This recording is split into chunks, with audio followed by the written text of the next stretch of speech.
Nous sommes de retour pour la troisième et dernière partie de notre émission. Mes trois invités sont restés avec moi. Mohad Harb, vous êtes le président du Code d'Égypte, collectif pour la démocratie en Égypte. Bouzid Ichalalen, vous êtes vos journalistes et l'éditorialiste Jemal Taleb sont restés avec moi. Merci à vous trois. Pour que la démocratie soit une réalité en Égypte, disait le président Abdel Fattah al-Sisi en mai 2014, il faudrait être patient et attendre 25 ans. Mais les Égyptiens pourront-ils attendre aussi longtemps pour cueillir les fleurs de leur révolution? Élément de réponse dans ce sujet de la rédaction signé Idelette Mirabel Bissou. Après la révolution du 25 janvier 2011, dans quelle perspective s'inscrit désormais l'Égypte? En ce qui concerne la politique intérieure, le pays a achevé les trois grandes étapes de la transition prévues par la feuille de route du 8 juillet 2013. Une nouvelle constitution a été adoptée par référendum les 14 et 15 janvier 2014 avec un taux d'approbation de 98,1% et un taux de participation de 38,6%. La transition politique s'est achevée avec les élections législatives qui se sont tenues du 18 octobre au 2 décembre 2015. La coalition pour l'amour de l'Égypte, regroupant des partis favorables au président Al-Sisi, a remporté avec brio les 120 sièges de l'Assemblée nationale. En Égypte, la partie dignité, la partie économique, la partie sociale, la création de richesses nationales, la répartition de cette richesse, eh bien, elle est toujours déficiente, le problème, et que la transition démocratique ne s'est jamais matérialisé, puisqu'on a confondu le pouvoir à la rue plutôt qu'à la construction d'édifices démocratiques. Depuis 2011, plusieurs militants révolutionnaires et défenseurs des droits de l'homme ont été arrêtés en Égypte. Des arrestations qui soulèvent la problématique de la conciliation de la lutte contre l'insécurité et le respect des libertés fondamentales dans le pays. Les revendications se font dans une ambiance qui a connu pendant certains moments une liberté d'expression relative, tant qu'on n'est pas frère musulman, on peut encore s'exprimer en Égypte, mais cette expression ne permet pas encore d'arriver à un mode de gestion où de la discussion naît l'action. La menace terroriste subsiste de manière diffuse sur le territoire égyptien. Plusieurs attaques ont frappé le pays au cours des dernières années, à savoir l'assassinat du procureur général le 29 juin 2015, l'attentat contre le consulat italien le 11 juillet 2015 et tout récemment le double attentat meurtrier de plus de 40 morts le 9 avril 2017. En Égypte, le constat est tel que la situation sécuritaire reste également fragile dans le désert occidental en raison du risque d'infiltration d'éléments terroristes venus de la Libye contre lesquels l'armée mène des opérations. En outre, la situation demeure très tendue au nord Sinaï, péninsule frontalière avec la bande de Gaza et Israël. Monsieur Harb, en 2014, votre président vous fait la promesse de la démocratie, mais pour 25 ans, c'est-à-dire en 2039. Le discours a le mérite d'être clair. C'est très clair, même trop clair. Je pense que ce qui me désole, c'est qu'on a compté minute par minute les temps de Morsi. Et on l'a critiqué. Je ne dis pas qu'il n'a pas fait d'erreur, hein. Je dis qu'il a fait des erreurs.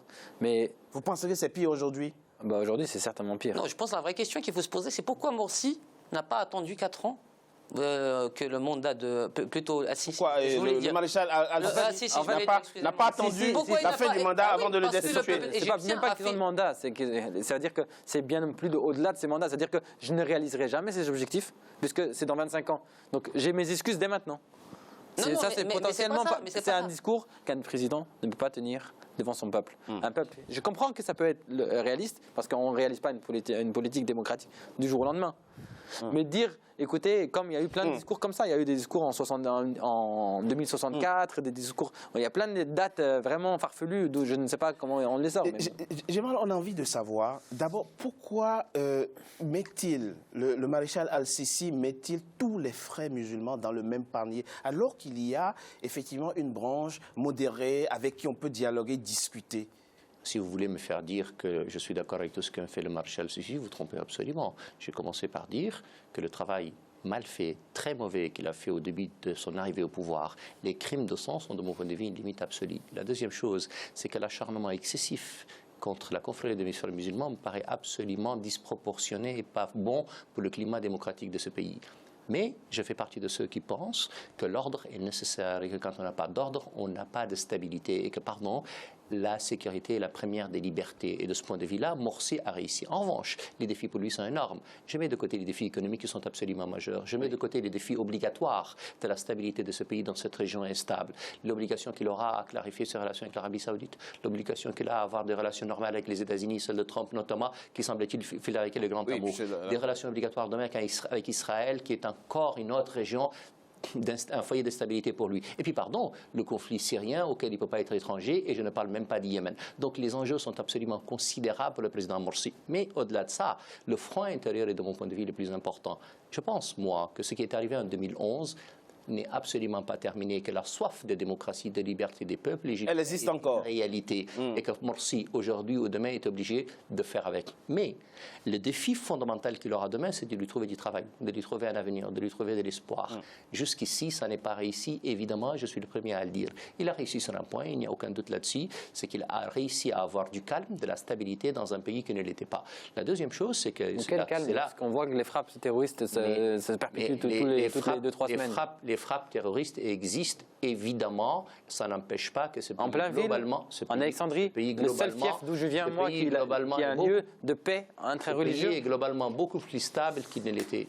Et donc, l'enjeu pour lui demain, ça va être évidemment d'améliorer la situation économique, mais surtout de donner une espérance et un espoir à cette jeunesse, à ce peuple d'Égypte considérable. Et puis, pardon, la réconciliation nationale entre les Égyptiens. Il y a aujourd'hui un fossé très important entre les populations, entre les différentes catégories et les Coptes. Et donc, c'est pas vrai. Je suis pas d'accord avec ça. J'ai grandi dans une école copte. C'est n'importe quoi. Mais très probablement. Mais il n'y a pas Il y a un fossé entre les gens qui sont progressistes et les gens qui ne sont pas progressistes. Moi, je connais des chrétiens qui sont pro-Morsi, qui sont contre l'armée.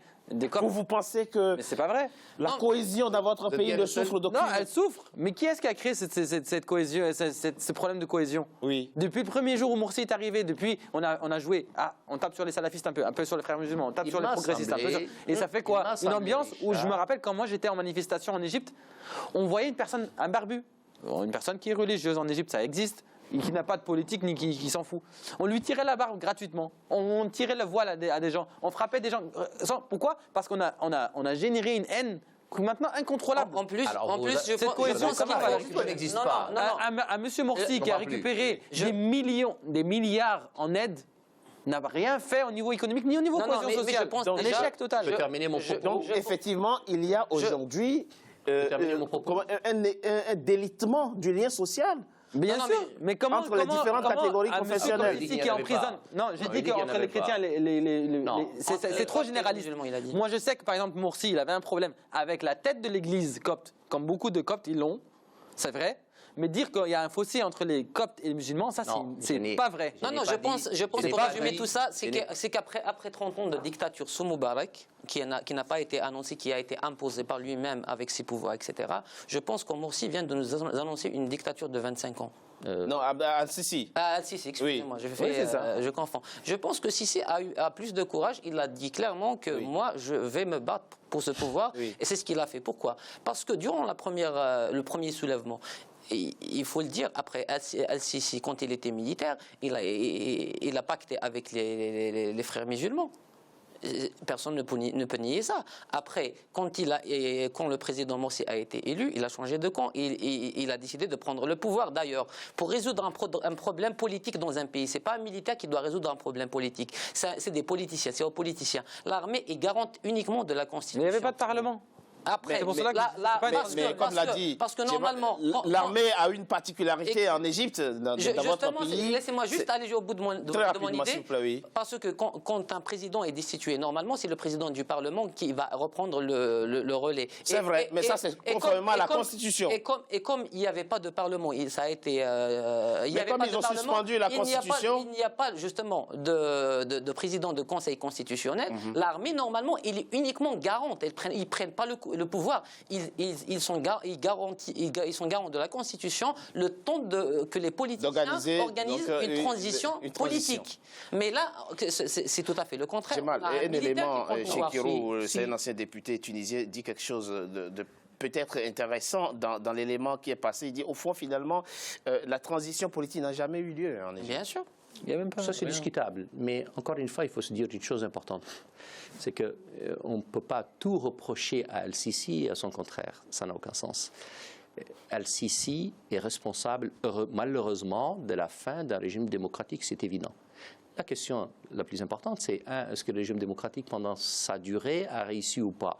De mon point de vue, on peut ne pas être d'accord avec moi, il a échoué. Je ne peux pas accepter ce terme. Régime démocratique, c'est pas vrai. Mais vous avez le droit. Il n'y a pas de parlement. Comment vous voulez appeler ça un régime démocratique? C'est comme si on avait. Non, Al-Sisi est responsable justement des massacres qui ont été commis justement après la destitution de... Non, mais ce n'est pas ça la question. Je ne suis pas d'accord avec vous et je ne vous ai pas coupé. Il n'y a pas de problème. Il n'y a pas de problème. Ce n'est pas la question. S'il vous plaît, s'il vous plaît. Je disais donc qu'on a évidemment... Je fais partie de ceux qui pensent que le président Morsi a échoué. Et il a échoué parce que l'instabilité était absolument quotidienne. On peut me dire que c'est du fait de l'armée, je n'en sais rien. En tout cas, ce que je constate, c'est qu'elle était quotidienne. Deuxièmement, c'est que les populations coptes, vous ne pouvez pas dire le contraire, étaient une cible permanente et privilégiée. Des islamistes extrémistes. D'accord, des islamistes extrémistes. Parce que tout à l'heure, on disait les musulmans, et ce n'est pas les musulmans, c'est un faux débat. Que tout le monde est c'est un faux débat. Est-ce que je peux finir mon propos? S'il vous plaît. Bien sûr que ce n'est pas juste. Parce que confondre musulmans ou frères musulmans et islamistes extrémistes, c'est faux. Mais si je n'ai pas dit ça une seule seconde, j'ai juste fait constater que sous la présidence de Morsi, il y avait un problème lié à la sécurité d'une partie de la population. Mais l'analyse dans laquelle vous êtes rentré, moi je ne suis pas rentré. Puis après, ça pose la question de l'armée. Moi je ne suis pas un antimilitariste et je considère que l'armée reste toujours un recours, quoi qu'il en soit. Et donc cette détestation de l'armée qui se développe par-ci et par-là dans une espèce de gauche 68 armes n'est absolument pas la mienne. Je considère. On ne parle pas. Est-ce que ça peut déboucher? Est-ce que... Excusez-moi, c'est quoi non, mais écoutez. Non, c'est pas un discours qui... Non, je ne peux pas écouter ce discours. Monsieur Raab. Dire que je ne suis pas antimilitariste. C'est pas militaire, militaire, c'est-à-dire que je suis contre mon armée. L'armée est garante de la Je ne peux pas être contre mon armée. C'est pas la question. D'accord. Mais là, on ne parle pas d'une armée, c'est un pays dans un pays. Mais vous pouvez l'écouter sans être d'accord. Mais non, c'est ça. Dire des choses qui n'ont pas été dites. Moi, je vous ai écouté sur beaucoup de choses. La question... Vous parlez de choses qui ne sont pas... Là, il y a des gens qui écoutent, il y a des spectateurs qui regardent. Ce qui est important, monsieur Harb. Vous le présentez, c'est pas... Non, dire qu'on est anti-militaire. Monsieur Harb, alors chacun exprime effectivement son opinion. Est-ce que je peux finir mon propos sur l'armée? Et l'analyse que lui inspire la situation de votre pays. Donc il dit la conception, enfin du moins ce que lui inspire. Mais on présente la chose comme si c'était des militaires simples. De tout temps. C'est des gens qui sont surprivilégiés en Égypte. Ils ont leur propre club, leur propre logement, leur propre retraite. Ils sont à part. On n'a pas droit de regard. Le Parlement n'a pas droit de regard dans notre pays. Dans le budget de l'armée. On ne parle pas de l'armée là. C'est pour cela que cette balance n'est pas bonne. Les armées sont une institution respectable. Absolument. Elles sont quand elles remplissent leur rôle. Républicaine. C'est quand même compliqué de finir un propos ici. Oui, mais s'il vous plaît, monsieur Harb. S'il vous plaît, monsieur Harb. Si vous voulez que je me taise et que je... Non. Franchement, s'il vous plaît. Ayez l'élégance d'écouter même si vous n'êtes pas d'accord. C'est possible. Moi, je vous ai écouté, je n'étais pas d'accord avec vous. On est d'accord. Vous sortez des faits sur mon pays, forcément, ça ne peut pas me plaire. Mais votre pays est un pays sur lequel tout observateur a le droit de porter un jugement. On est d'accord. Et figurez-vous, ce n'est pas le mien. Mais pourtant, je porte un jugement. D'ailleurs, vous avez le droit de porter un jugement que vous souhaitez sur le mien. Et d'ailleurs, nous sommes chacun, d'une certaine manière, égyptiens. Mais je me sens absolument égyptien et j'ai un amour absolument immodéré pour ce pays. Mais ce n'est pas de ce pays-là dont il s'agit, en tout cas sur ce propos-là. Je parle des armées et du rôle des armées. Et donc, vilipender le rôle des armées n'a aucun sens. Faudrait-il qu'elle soit le recours? Quand vous êtes en danger, elle vous sécurise. Quand le pays est instable, elle est là.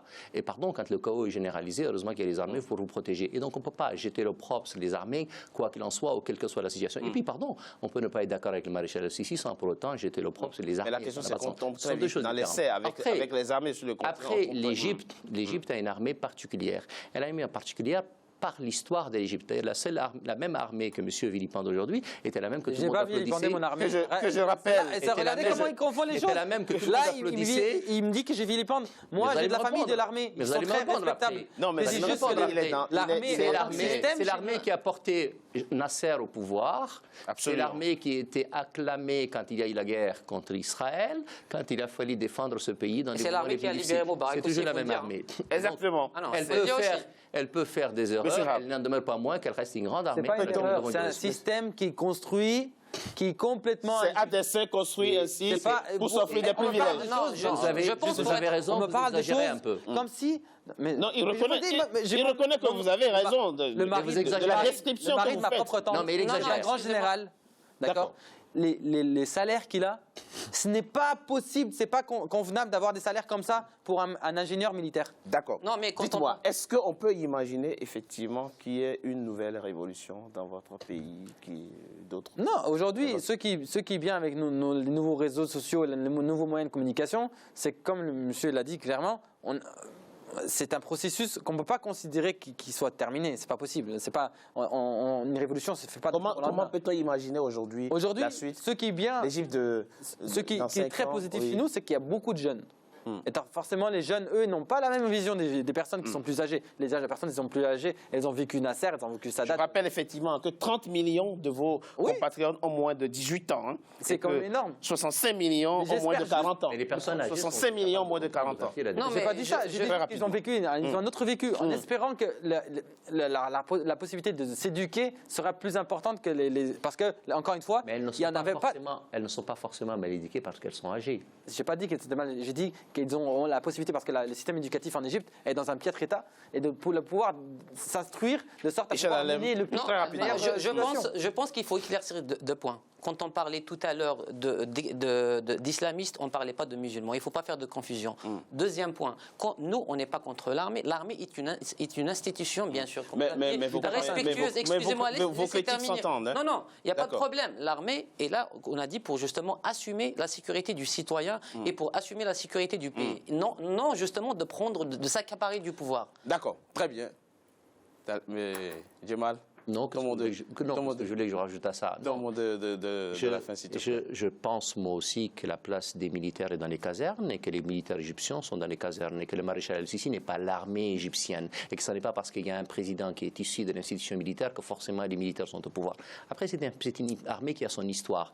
Et son histoire, elle la puise depuis la révolution contre la monarchie et qu'elle a maintenu un système que Nasser lui a donné, surdonné, conforté, et que tous les présidents successifs ont conforté parce que l'armée égyptienne a une place particulière dans l'histoire politique, mais aussi sécuritaire de ce pays. Merci Djemal Taleb, vous êtes éditorialiste. Bouzid Ichalalen, vous êtes journaliste. Merci à vous d'avoir participé à ce débat. Mohad Harb, vous êtes le président du Code d'Égypte, collectif donc pour la démocratie en Égypte. Merci à vous trois d'avoir passé et d'avoir participé donc à ce débat consacré à l'Égypte, à son futur politique, à son armée. Mesdames et messieurs, c'est la fin de Politicien, votre rendez-vous politique, que je vous remercie d'avoir été nombreux à suivre. Restez sur Africa 24 pour la suite de nos programmes. À très bientôt pour un nouveau numéro de Politicien.